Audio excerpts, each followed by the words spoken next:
வாழ்க வையகம், வாழ்க வளமுடன். அனைத்து உறவுகளுக்கும் இனிய வணக்கம். நிகழும் மங்களகரமான குரோதி ஆண்டு ஜூன் மாதம் 15ஆம் தேதி சனிக்கிழமை அன்று உத்திரம் நட்சத்திரத்தில் நவமி திதியில் வரியான் நாமயோகத்தில் பாலவம் கரணத்தினில் மகத்தான ஆனி மாதம் பிறக்கிறது. சூரியன் மிதுனம் ராசியில் சஞ்சரிக்கும் மாதம் ஆனி மாதமாகும். உத்தராயணத்தின் கடைசி மாதமாகும். ஆன்மீக சிறப்புகள் கொண்ட மாதம் இதுவாகும். இம்மாத கிரகநிலைகள் என எடுத்துக்கொண்டால் மேசராசியில் செவ்வாய் பகவான் ஆட்சி பலத்துடன் உள்ளார். ரிஷபராசியில் குரு பகவானும், மிதுன ராசியில் சூரிய பகவானும், சுக்கிர பகவானும், புதன் பகவானும் இணைந்துள்ளனர். கன்னி ராசியில் கேது பகவானும், கும்பராசியில் சனி பகவானும், மீன ராசியில் ராகு பகவானும் உள்ளனர். இம்மாத கிரக பயிற்சி என பார்த்தால் ஆனி மாதம் 15ஆம் தேதி மிதுன ராசியில் ஆட்சி பலம் பெற்ற புதன் பகவான் கடகராசிக்கு பயிற்சியாகிறார். ஆனி மாதம் 16ஆம் தேதி சனி பகவான் வக்கர பயிற்சி அடைகின்றார். ஆனி மாதம் 23ஆம் தேதி சுக்கிர பகவான் கடகராசிக்கும், ஆனி மாதம் 28ஆம் தேதி செவ்வாய் பகவான் மேசராசியில் இருந்து ரிஷபராசிக்கும் பயிற்சி அடைகின்றனர். இந்த கிரக அமைப்பினால் உங்கள் வாழ்வில் இம்மாதம் ஏற்படக்கூடிய மாற்றங்கள் என்னென்ன என்பதனையும், ஏதாவது அசுப பலன் ஏற்பட்டால் ராசிக்காரர்கள் செய்ய வேண்டிய பரிகாரம் என்ன என்பதனை பற்றியும் காண்போம்.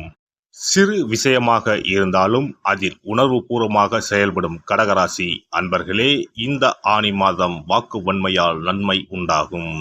செய்யும் காரியத்தை சிறப்பாகவும் நேர்மையாகவும் செய்து முடித்து மற்றவர்களிடம் பாராட்டுகளை பெறுவீர்கள். உங்கள் செல்வாக்கை கண்டு சிலர் பொறாமை கொள்ளலாம். கவனம் தேவை. எதிர்ப்புகள் விலகும், காரிய தடைகள் நீங்கும். வீடுமனை சம்பந்தப்பட்ட விஷயங்களில் இருந்து வந்த சுணக்க நிலை மாறும். தடைப்பட்டிருந்த வீடு கட்டும் பணிகள் நிறைவடையும். தொழில் வியாபாரம் தொடர்பான பணிகளில் வேகம் பிடிக்கும். வாடிக்கையாளர் எண்ணிக்கை கூடும். பழைய பாக்கிகளை வசூல் செய்வதில் மும்முரம் காட்டுவீர்கள். தொழிலை விரிவுபடுத்த எடுத்த முயற்சிகள் யாவும் வெற்றி பெறும். பணிபுரிவோருக்கு வேலையில் அதிக பளு இருந்தாலும் எல்லா பணிகளையும் திறம்பட செய்து முடிப்பீர்கள். பணவரத்து திருப்தி தரும். எதிர்பார்த்த அதிகாரமிக்க பதவிகளை பெறுவீர்கள். குடும்பத்தில் இருப்பவர்களுக்கு தேவையான பொருட்களை வாங்கி குவிப்பீர்கள். கணவன் மனைவிக்கு இடையே இருந்த கருத்து வேற்றுமை நீங்கும். குழந்தைகளால் பெருமை சேரும். உறவினர்கள் நண்பர்கள் மத்தியில் மதிப்பு மரியாதை கூடும். கடன் பிரச்சனையில் நீண்ட நாட்களாக இருந்து வந்த சுணக்க நிலை மாறும். பெண்களை பொறுத்தவரை இம்மாதம் காரிய தடைகள் நீங்கி எடுத்த காரியத்தை வெற்றிகரமாக செய்து முடிப்பீர்கள். வாக்கு வன்மையால் நன்மைகள் உண்டாகும். அரசியல்வாதிகளை பொறுத்தவரை தொண்டர்களின் ஆதரவுடன் செயற்கரிய செயல்களை செய்வீர்கள். கட்சி தலைமையிடம் நல்ல பெயரை காப்பாற்றிக் கொள்ளவும். சச்சரவுகளில் சம்பந்தப்பட்டு மாட்டிக்கொள்ள வேண்டாம். கலைத்துறையினரை பொறுத்தவரை கடினமாக உழைத்தால்தான் துறையில் வெற்றி வகை சூடலாம். மற்றபடி உங்கள் வேலைகளை குறிப்பிட்ட காலத்திற்குள் முடித்து விடுவீர்கள். உங்கள் திறமைகளை மக்கள் ஏற்றுக்கொள்வார்கள். சக கலைஞர்களை அனுசரித்து நடந்து கொள்ளவும். மாணவர்கள் படிக்காமல் விட்ட பாடங்களை படிப்பதில் கவனம் செலுத்துவீர்கள். சொன்ன சொல்லை காப்பாற்ற பாடுபடுவீர்கள். நட்சத்திர பலன்கள்.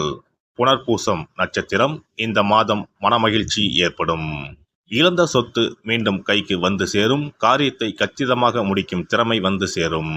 தடைப்பட்ட காரியங்கள் தடைகள் நீங்கி நன்றாக நடந்து முடியும். வாக்கு வன்மையால் நன்மைகள் ஏற்படும். தெய்வ சிந்தனை அதிகரிக்கும். பணப்பிரச்சனைகள் நீங்கும். பூசம் நட்சத்திரம். இந்த மாதம் நண்பர்கள் மூலம் உதவிகள் கிடைக்கும். வாகன யோகம் உண்டாகும். குடும்பத்தில் சந்தோஷமான சூழ்நிலை காணப்படும். கணவன் மனைவிக்கு இடையே விட்டு கொடுக்கும் மனப்பான்மை அதிகரிக்கும். பிள்ளைகள் எதிர்காலத்திற்காக சில பணிகளை மேற்கொள்வீர்கள். தேவையான வசதி வாய்ப்புகள் வந்து சேரும். ஆயுள்யம் நட்சத்திரம். இந்த மாதம் திருமணம் போன்ற சுப நிகழ்ச்சிகள் சற்று இழுபறிக்கு பின்னே நடைபெறும். முக்கிய முடிவுகளை குடும்ப பெரியவர்களின் ஆலோசனைகளை கேட்டு எடுக்கவும். தொழில் வியாபாரம் எதிர்பார்த்த வளர்ச்சி பெறும். பழைய பாக்கிகள் வசூலாகும். திங்கள் கிழமைகளில் அருகில் இருக்கும் அம்மனை தரிசித்து நெய் தீபம் ஏற்றி அர்ச்சனை செய்து வழிபட மனக்குழப்பம் நீங்கும். எதிலும் வெற்றி உண்டாகும். சிறப்பு தொகுப்பு.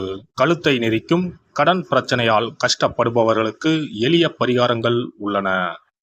ருண, ரோக, சத்ரு இந்த மூன்றுமே மனிதர்களை வெல்லக்கொள்ளும்.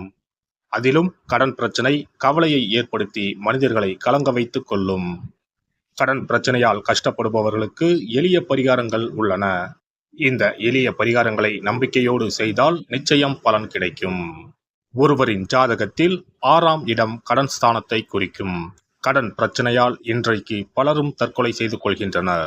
சக்கரத்தாழ்வார் அருள் இருந்தால் கண்டிப்பாக கடன் பிரச்சனைகள் நீங்கும். பெருமாள் கோவிலுக்கு சென்று சனி மற்றும் புதன் கிழமைகளில் சக்கரத்தாழ்வார் சன்னதியில் துளசி மாலை சாற்றி 12 முறை வலம் வர வேண்டும். ஒவ்வொரு முறை வலம் வரும் பொழுதும் கடன் தீர்வதற்கு மனமுருக நம்பிக்கையோடு வேண்டிக் கொள்ள வேண்டும். தொடர்ந்து 12 வாரங்கள் செய்தாலே கடன் பிரச்சனை தீர்ந்து மன நிம்மதி ஏற்படும். மேசராசியில் பிறந்தவர்கள் தயிரை கொண்டு இனிப்பு பலகாரம் செய்து ஒவ்வொரு வெள்ளிக்கிழமையும் மாலை வேளையில் பசுவுக்கு கொடுத்து வர கடன் பிரச்சனைகள் தீரும். விருச்சிக ராசியில் பிறந்தவர்கள் ஞாயிற்றுக்கிழமை அன்று லட்சுமி நரசிம்மருக்கு காய்ச்சிய பசும்பால் அல்லது பானகத்தை பிரசாதமாக வைக்க வேண்டும். 48 நாட்கள் இந்த பூஜையை செய்தால் கடன் தொல்லையில் இருந்து விடுபடலாம்.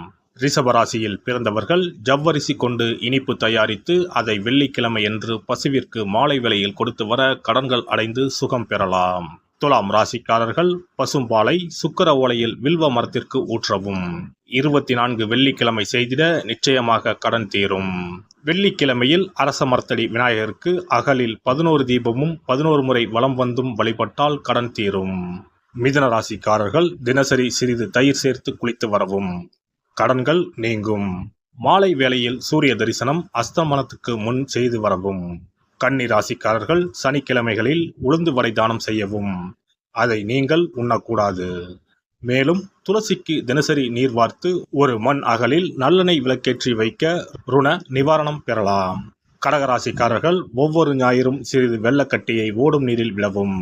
கடன்கள் வெள்ளம் போல கரைந்துவிடும்.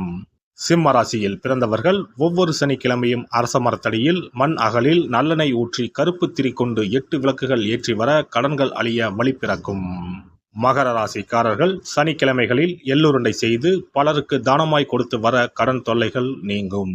கும்பராசிக்காரர்கள் வியாழன் மாலை 6 மணிக்கு குங்குமப்பூ சேர்த்த பாதாம் கீர் செய்து மகா விஷ்ணுவுக்கு நிவேதனம் செய்து முதலில் தான் அறிந்துவிட்டு பின்பு மற்றவருக்கும் தானமாய் கொடுத்து வர கடன்கள் மலமளவென அடைபடும். தனுசு ராசிக்காரர்கள் செவ்வாய்க்கிழமைகளில் ஆலய பணிகளுக்கு செங்கல்கள் முடிந்த அளவு வாங்கி கொடுக்க கடன்கள் அடைந்து நிம்மதி பெறலாம். மீன ராசிக்காரர்கள் செவ்வாய்க்கிழமை அன்று மதியமோ இரவோ நோயாளிகளுக்கு சப்பாத்தியை தானமாக கொடுத்து வர கடன்கள் வேகமாக அடைய ஆரம்பிக்கும். குறைந்தது 9 சப்பாத்திகள் கொடுப்பது நல்லது. செவ்வாய் பகவானை மனதார நினைத்துக் கொள்வது நலம் தரும். பௌர்ணமி நாளில் குலதெய்வத்திற்கு படையலிட்டு வழிபடுவது சிறப்பு. குலதெய்வ படம் இல்லாதவர்களும் குலதெய்வம் பற்றி தெரியாதவர்களும் 5 முக குத்து விளக்கை பூஜை அறையில் ஏற்றி வைத்து படையல் போட்டு கற்பூர ஆரத்தி காட்டி கடன் பிரச்சனை நீங்க மனதார வேண்டிக் கொள்ளலாம். இவ்வாறாக 9 பௌர்ணமிகள் விடாமல் இந்த பரிகாரம் செய்ய கடன் தொல்லைகள் எளிதாக தீர்ந்துவிடும். கடன் தீர்வதற்கான வழிகளும் கிடைக்கும். இந்த பரிகாரத்தை அனைத்து ராசிக்காரர்களும் செய்யலாம்.